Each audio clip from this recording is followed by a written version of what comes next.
अस्सलाम वालेकुम स्टूडेंट्स। अच्छा, मैंने अब ये सेकंड ईयर की फ़िज़िक्स का है, चैप्टर 1 हमारा है हीट का, जो कि चैप्टर 11 है। वैसे सेकंड ईयर की क्योंकि बुक चेंज नहीं हुई है, तो इसमें जो चीज़ें अभी स्टार्टिंग की वो मैंने सॉल्व की हैं। वीडियो को पूरा देखिएगा ताकि आपको आने वाली वीडियो से फ़ायदा हो सके। टॉपिक है हीट का। पहला टॉपिक है हीट का, जो चैप्टर 11 है हमारा। ठीक है, चैप्टर 11 है। ठीक है, इसमें हमारे पास डिफरेंट चीज़ें पोर्शन बने हुए बेसिकली। ठीक है, तो पहले जो है हमारा जो चीज़ें हैं उसमें तो नॉर्मल हमारे पास जो सबसे पहला हमारे पास वो है टॉपिक है। इसमें सबसे पहले तो तुम डेफिनेशन ऑफ हीट है, वो तुम्हें पता है कि हीट की डेफिनेशन क्या होती है। Heat is a form of energy which flow from one system to another system due to the temperature difference. ठीक है, यानी कि टेम्परेचर डिफरेंस की वजह से हीट जो है वो हमारे पास फ्लो ऑफ एनर्जी है, जो कि फ्लो सिस्टम एक सिस्टम से दूसरे सिस्टम के अंदर यानी कि डिफरेंट टेम्परेचर में के लिए यूज़ होती है। ठीक है, फिर उसके बाद यूजेस ऑफ हीट हैं हमारे पास हीट। उसके बाद फिर हमारा modes of transfer of heat है कि हमारे पास किस तरीके से हीट ट्रांसफ़र होती है। तीन हमारे पास जो सिस्टम है हमारे मोड्स ऑफ हीट हैं, उसके अंदर हमारे पास तुम्हें पता है कौन कौन से हैं। सबसे पहले हमारा हीट है। हीट की डेफिनेशन हमारे पास क्या है? Heat is a form of energy. ठीक है, अगर लिखना है तो लिख लो, heat is a form of energy which can be produced when a work is done against the friction। ठीक है, ये दूसरी डेफिनेशन है और ये शॉर्ट डेफिनेशन है, आसान भी। ठीक है, इसके बाद हमारा जो दूसरा है, इसके बाद है हमारे पास मोड्स ऑफ हीट है। ट्रांसफ़र, हीट को किस तरह ट्रांसफ़र किया जा सकता है?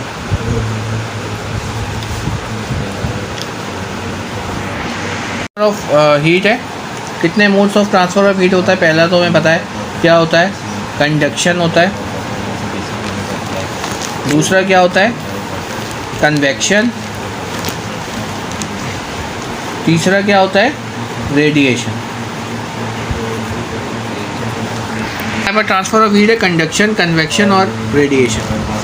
तुम्हें पता है कंडक्शन क्या होता है? हमारे पास कंडक्शन क्या होता है? Heat is a transfer without actual movements of atom और element. Conduction mainly takes place in solids के अंदर जो हमारे पास होती है वो कंडक्शन की होती है। इसी तरह कन्वेक्शन होती है, हमारे पास हीट ट्रांसफ़र होती है actual movement of molecule. Convection takes place in a liquid and gases. Convection का प्रोसेस जो है वो लिक्विड और गैसेस होता है। और रेडिएशन के इसके अंदर क्या होता है? हीट ट्रांसफ़र होती है one place to another place without any medium. The transfer of heat from sun to earth and phenomena of radiation. ये सारा जो है हमारा तीनों कन्वेक्शन। अच्छा, अब इसमें और भी काफ़ी चीज़ें हैं इस चैप्टर के अंदर, लेकिन हम जाहिर सी बात है हर चीज़ तो कवर अभी नहीं कर सकते। जो मेन चीज़ें हैं हम उसको ही देखते चले जाएंगे, क्योंकि हमारे पास इसमें थर्मोडायनेमिक्स का टॉपिक है, उसको पूरा करना है हमको, जो मेन है हमारे पास। उसके अलावा जो हमारी डेरिवेशन है उसको पूरा करते हुए चलते हैं। ठीक है, तो अभी थोड़ा सा देखते हैं कि आगे हम इसके अंदर और क्या क्या कर सकते हैं। आगे चलते हैं। बुक के अंदर हमारा अगला टॉपिक जो है, जो हमारा मेन टॉपिक है, वो है गैस लॉ। गैस लॉ, हमें पता है कि हमारे पास कितने गैस लॉ हैं।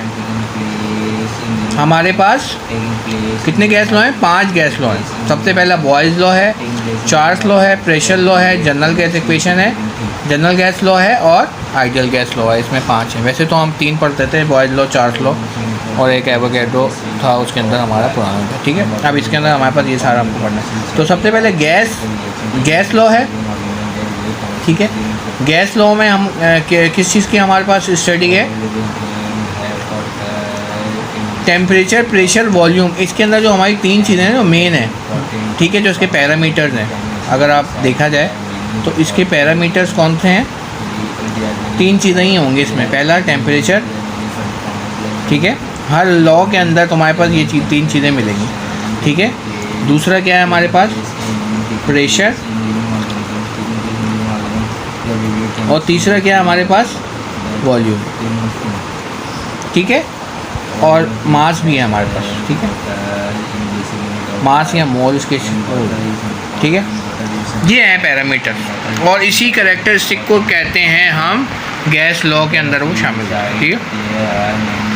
अब हमें क्या करना है कि इसके रिलेशन और इसके कैरेक्टरिस्टिक के बारे में हमको पढ़ना है बारी बारी करके एक एक लॉ, ठीक है, जिसमें हमारे पास बॉयज़ लॉ पहला है, फिर चार्ल्स लॉ है, फिर प्रेशर लॉ है, फिर जनरल गैस लॉ है, फिर आइडियल गैस लॉ, ठीक है। तो सबसे पहला आज का टॉपिक है हमारा बॉयज़ लॉ, सही है। इसके बाद हम बॉयज़ लॉ कर रहे हैं। सबसे पहले ए है हमारे पास, ठीक है, इसमें हमारे पास बॉयज़ लॉ है। अच्छा, अब इसकी थोड़ी सी डिस्क्रिप्शन जो हमारे पास बुक में मौजूद है वो हम जब स्टेटमेंट अगर आ गया तो हमें लिखना पड़ेगा, ठीक है। तो ये तुम्हें पता है कि ये कब हुआ था, इन 1662 के अंदर था ये, ठीक है।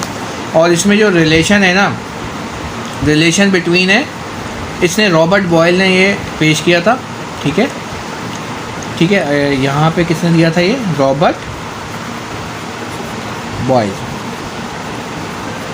ठीक है। और इसमें जो हमारे पास क्या है, रिलेशनशिप है, ठीक है, रिलेशनशिप है, वो किस किस की पढ़ी है हमने, इसमें पढ़ेंगे बिटवीन वॉल्यूम एंड प्रेशर। अच्छा, ये नोट्स के अंदर सारी डेफिनेशन मौजूद हैं, मैं शॉर्ट करके लिख रहा हूँ, ठीक है, ताकि तुम्हें समझ में आ जाए। और इसमें जो है ना, क्या चीज़ कांस्टेंट रहती है, at constant temperature,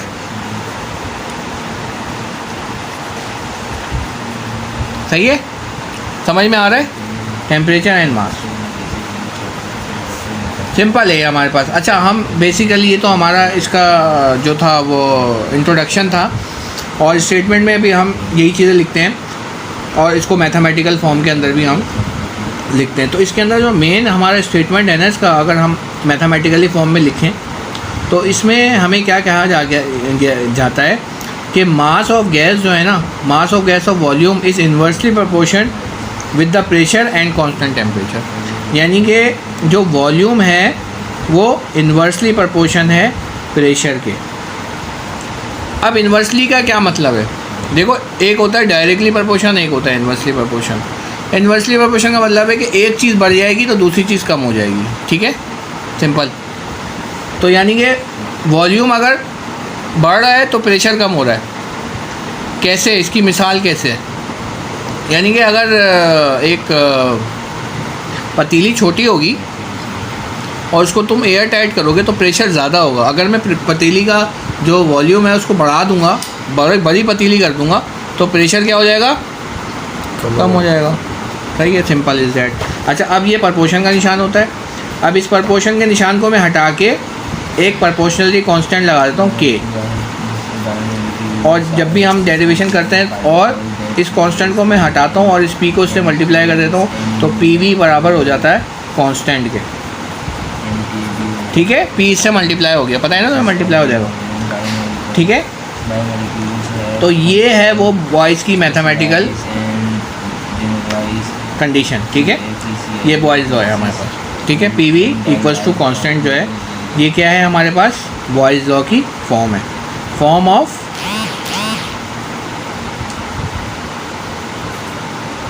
boys law. Got it, हो गया हमारे पास। इसके बाद है हमारे पास चार्ल्स लॉ।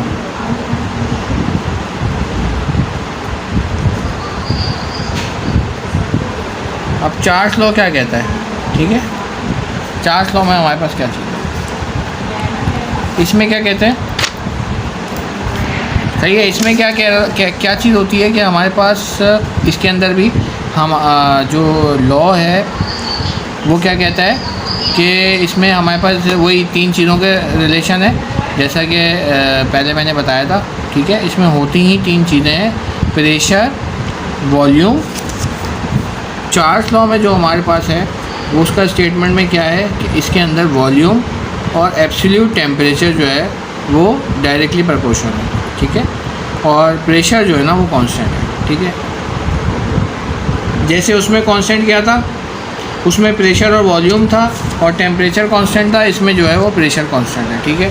तो इसके स्टेटमेंट के मुताबिक हम लिख सकते हैं कि हमारे पास जो चीज़ है उसमें हमारे पास किस चीज़ का डायरेक्ट रिलेशन है, डायरेक्ट रिलेशन है हमारे पास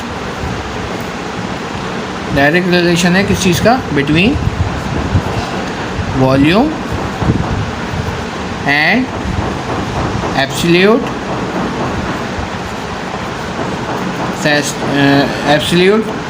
टेम्परेचर, जबकि क्या है, एट कांस्टेंट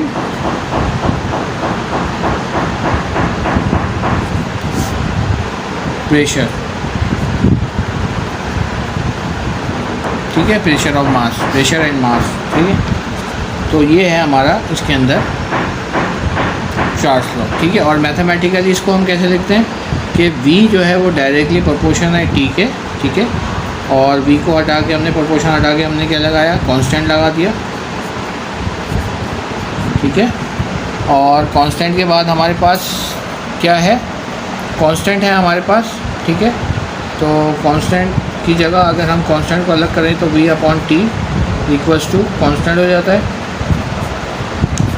ठीक है। और हमारे पास यही इसका स्टेटमेंट है, ठीक है। ये है चार्ल्स, ठीक है।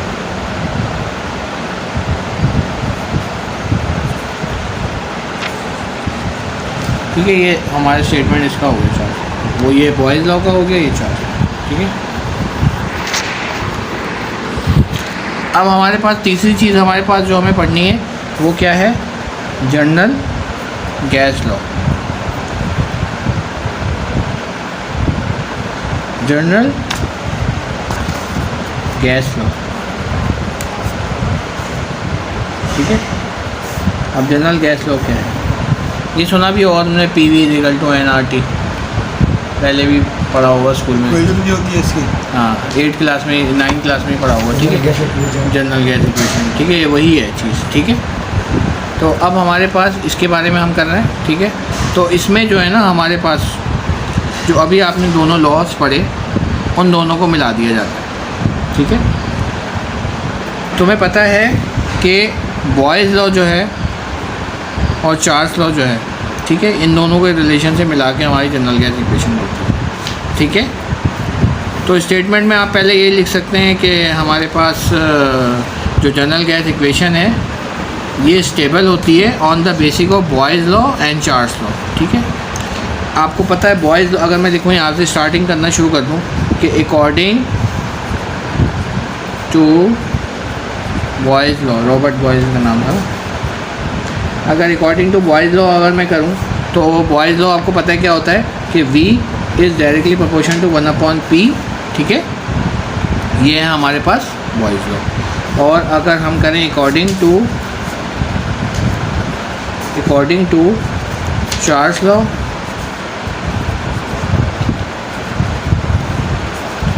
तो चार्ल्स लॉ के मुताबिक ये डायरेक्टली प्रोपोर्शनल है, जैसे आपने पीछे आपने किया, ठीक है। सही है। अब इन दोनों को मिला के, ठीक है, अब क्या करेंगे हम यहाँ लिखेंगे, चलो मैंने इसका नाम दे दिया, फर्स्ट करो इक्वेशन नंबर 1 है ये इक्वेशन नंबर 2, ठीक है। हमने क्या लिखना है कि combining relation equation 1 and equation 2, ठीक है। इक्वेशन 1 और इक्वेशन 2 को हम कंबाइन कर रहे हैं, तो v देखो v सेम है दोनों में, तो v 1 हो जाएगा, प्रपोर्शन का निशान आ जाएगा, और ये t इसके ऊपर आ जाएगा, और डिवाइड में क्या आ जाएगा, p आ जाएगा, तो t/p हो जाएगा, ठीक है। अगर मैंने दोनों को रिलेशन को मिला, ठीक है, समझ में आ गई बात। फिर इस P को मैं इससे मिला दूंगा तो क्या हो जाएगा, PV is proportion to T हो जाएगा।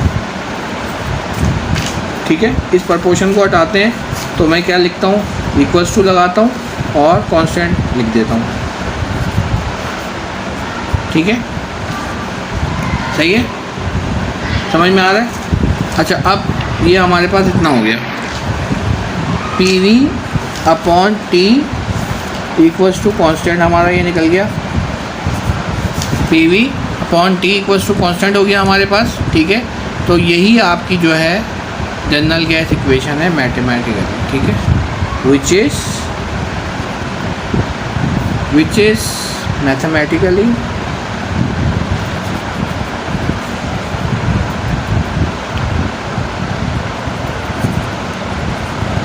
Mathematical form of general gas law.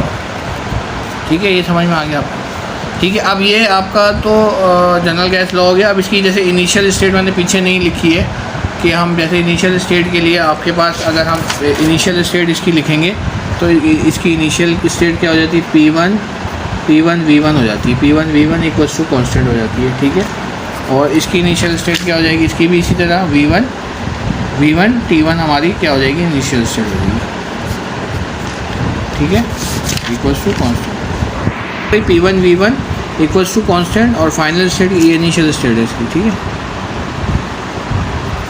Initial है, और फाइनल स्टेट क्या हो जाएगी इसकी, P2 V2 equals to constant, और इसको तुमने मिला दिया तो P1 V1 equals to P2 V2 हो जाएगा। इसी तरीके से सेम ये इनिशियल स्टेट मैंने इसकी बताई थी। ठीक है, इनिशियल स्टेट है ये और इक्वल्स टू कांस्टेंट, और फाइनल स्टेट क्या होगी, V2 T1 T2 equals to constant. इन दोनों को मिला देंगे तो V1 upon T1 equals to V2 upon T2 जो है हमारी। ठीक है, जनरल गैस इक्वेशन की भी इनिशियल और फाइनल स्टेट होगी। तो इनिशियल स्टेट में क्या हो जाएगा हमारे पास, फॉर इनिशियल स्टेट क्या हो जाएगी हमारी, इनिशियल स्टेट हो जाएगी P1 V1 upon T1 equals to constant, ये ए अगर लिख दें हम, और फाइनल स्टेट क्या हो जाएगी हमारी, फॉर फाइनल स्टेट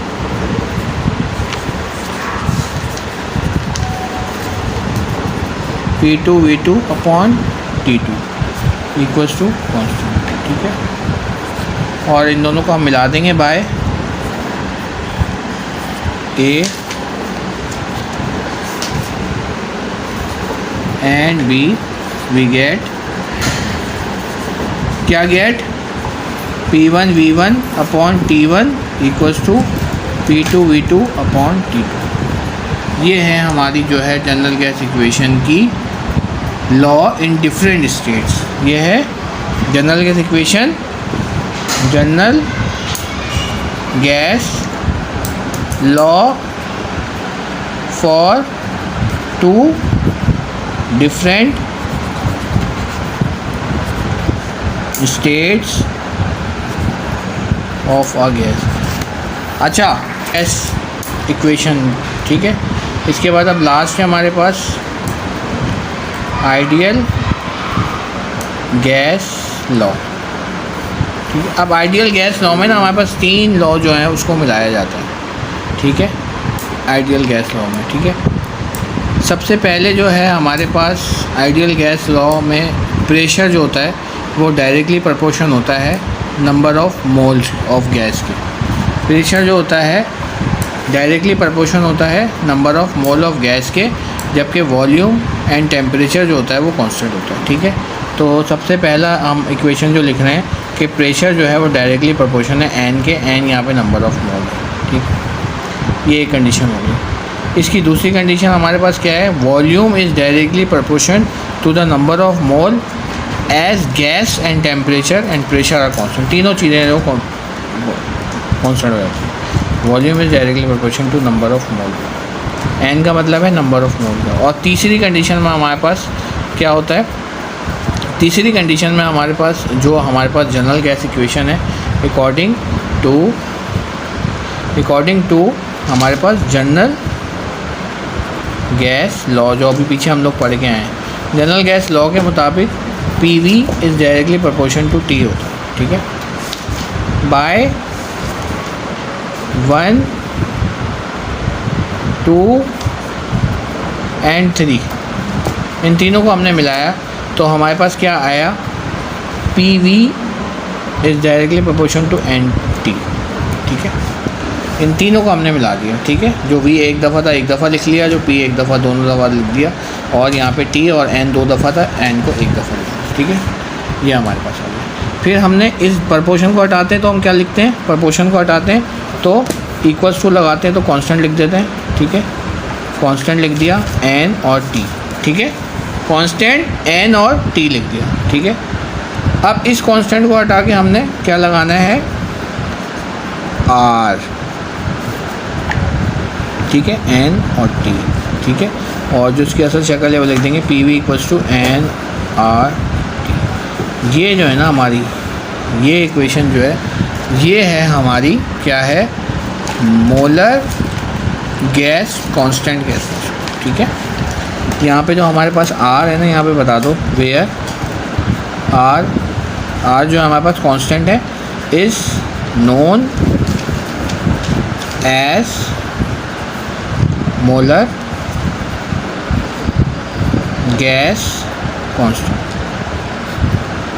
ठीक है। और इसकी वैल्यू क्या होती है हमारी, इसका यूनिट है हमारे पास, यूनिट और वैल्यू क्या होती है, वैल्यू एंड यूनिट क्या होती है हमारे पास इसकी, 8.314 जूल पर मोल के। यानी कि अगर कहीं सवाल में तुम्हारे पास आए तो तुम्हें ये वाली वैल्यू डालनी पड़ेगी तो तुम्हारा सवाल, ठीक है। तो ये जनरल गैस इक्वेशन था यहाँ कंप्लीट, ठीक है। ये तीनों हमने इक्वेशंस कर ली।